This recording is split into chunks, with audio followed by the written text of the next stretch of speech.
Welcome back.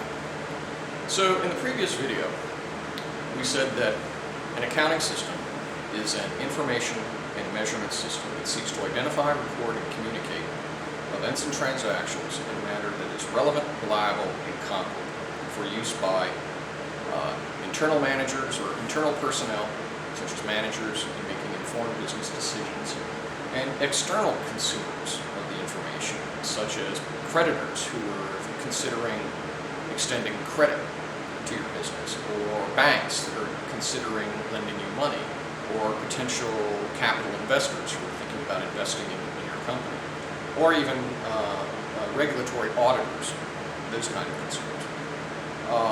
Events and transactions, I want to point out, are not necessarily those that involve cash. A lot of people think that your journal entries are always involving cash, and that is not the case. A lot of your journal entries are not going to involve cash. There'll be things like adjusting entries where you're accumulating depreciation or something like that. So don't think that when we talk about events and transactions that are of interest to the business that we're talking about just receiving or paying cash. That's not the case. Okay, so broadly speaking, there are two forms of accounting system: cash basis accounting and accrual basis accounting. And we're going to start with cash basis accounting because that's the easy. Okay. You'll find cash basis being used by small businesses like mom and pop shops, mini marts, that kind of thing, sole proprietorships, that kind of thing. And cash basis is very popular because it's simple to use. There's only one rule to remember. Revenues are recognized when cash is received, and expenses are recognized when cash is paid. Very simple. So there are no complex, generally accepted accounting principles that you have to keep in mind or anything like that. Now, the downside to cash basis accounting systems is that they tend to produce financial statements that aren't very accurate. And that can be a problem, especially if you're looking for an infusion of funds, like you're looking for investors, or you're going to a bank and you want to get a loan. Inaccurate financial statements are kind of frowned upon. So what am I talking about? Okay, here's a hypothetical. It's December 20th. I run a computer store. I am cash basis. Now remember, revenues are recognized when cash is received. Expenses are recognized when cash is paid. All right. XYZ company walks in the door. I've done business with them before. I know they're a good, solid, reliable customer. They'll pay me. They walk in the door and say, Mike, I want to buy $100,000 worth of computers, but I don't have $100,000 and I won't have it until late January. Okay, I said, I've done business with you before. I'm going to extend store credit to you. Take the $100,000 worth of equipment and just sign this little note that says that you'll pay me on, say, February 1st. The problem with that is that I can't show that $100,000 promise to pay as a revenue. Okay, as far as financial statements are concerned, the transaction never occurred. I can't book that $100,000 as a revenue. And that, let's kind of further the hypothetical and say, but I planned in January to go to the bank and get a $500,000 loan because I'm doing such great business. And, my equipment is flying off the shelves, that I want to expand my business. I want a bigger warehouse, a bigger storefront. I can't show that $100,000. I can't book it as a revenue. So the bank isn't going to see it. Now, conceivably, I could bring in the receipt and the contract. Sure, okay. But honestly, they want to see it on the income statement. So that's the downside to cash basis accounting. Revenues are recognized when cash is received.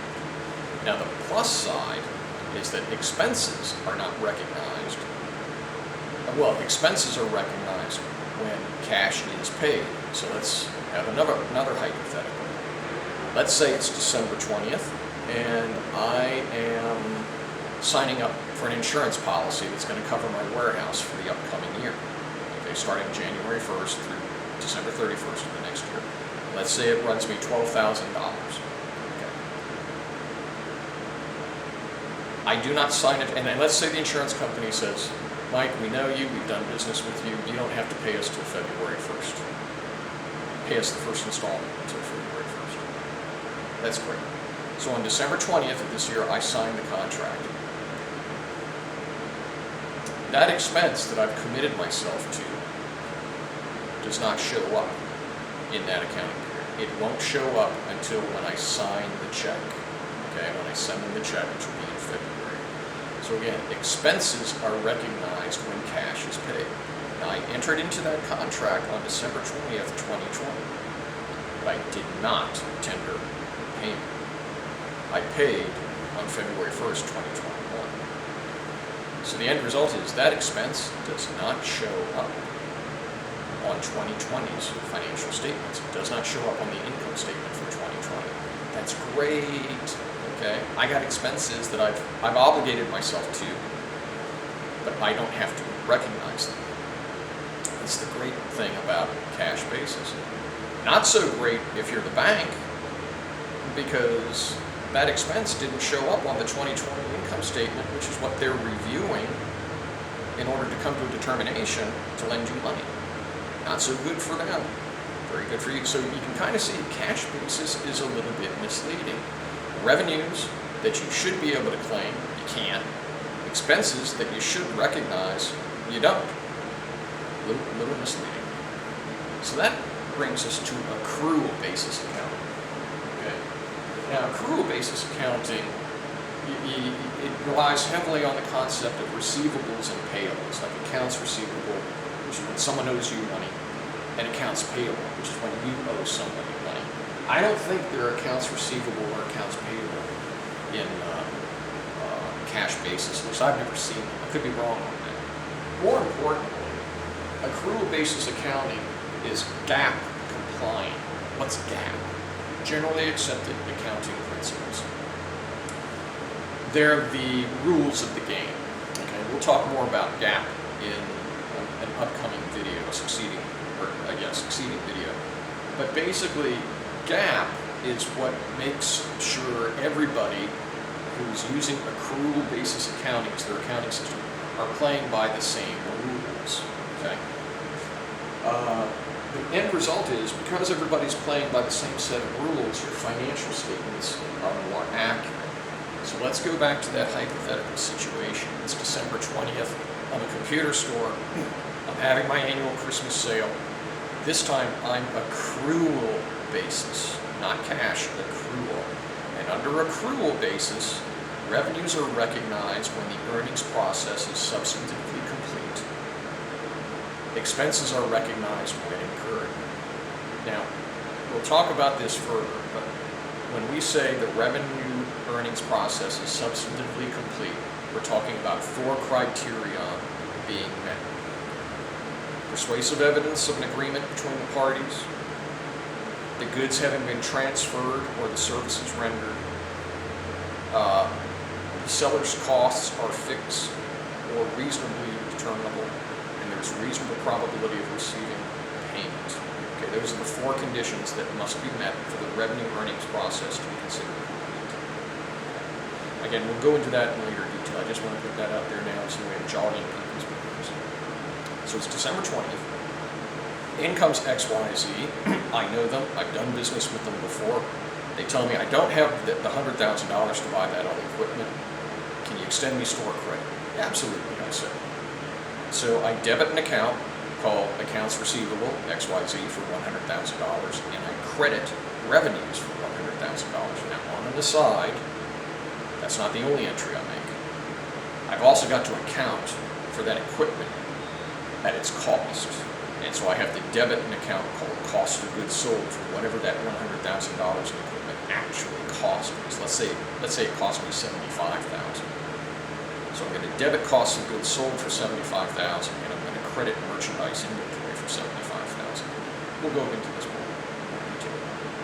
The point I want you to walk away with, what I want you to understand is on December 20th, I recognized the revenue.